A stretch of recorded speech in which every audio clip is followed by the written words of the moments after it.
मौत और हयात का मालिक अल्लाह है और जो भी इस फानी दुनिया के अंदर आया है उसे इस फानी दुनिया को छोड़कर दारुल बका की जानिब लौट कर जाना है।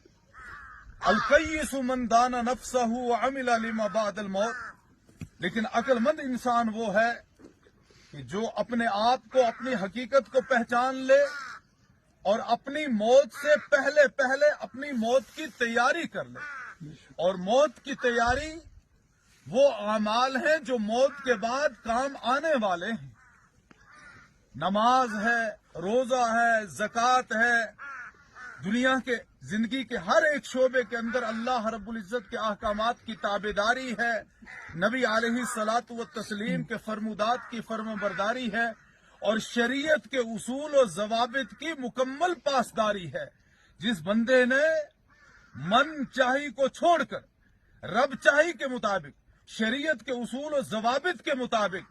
अल्लाह के अहकामात की ताबेदारी के मुताबिक दुनिया के अंदर जिंदगी गुजारी, गोया कि उसने अपनी आखिरत को संवार लिया, उसने अपनी आकबत की तैयारी कर ली, उसने अपनी मौत की तैयारी कर ली। और जिस बंदे ने अपनी मौत की तैयारी मरने से पहले पहले इस दुनियावी जिंदगी के अंदर कर दी, वो कामयाब हो गया, इस जहां के अंदर भी और उस जहां के अंदर भी। इस वक्त हम जनाजे में शिरकत की गरज से हाजिर हुए हैं। मुस्लिम शरीफ में रिवायत मौजूद है, नबी अलैहि सलातो व तस्लीम ने इरशाद फरमाया कि जिस शख्स के जनाजे में कम अज कम 40 आदमी शामिल हो जाए और उन 40 आदमियों में से कोई भी अल्लाह रब्बुल इज्जत की जात और उसकी सिफात के साथ उसकी मखलूक में से किसी को शरीक न ठहराता हो, और फिर ये जो जनाजे में 40 आदमी शामिल हुए हैं ये सब के सब मवाहिद हों, तौहीद वाले हों, तो अल्लाह रब्बुल इज्जत इनकी हाजिरी, इनकी शमूलियत की वजह से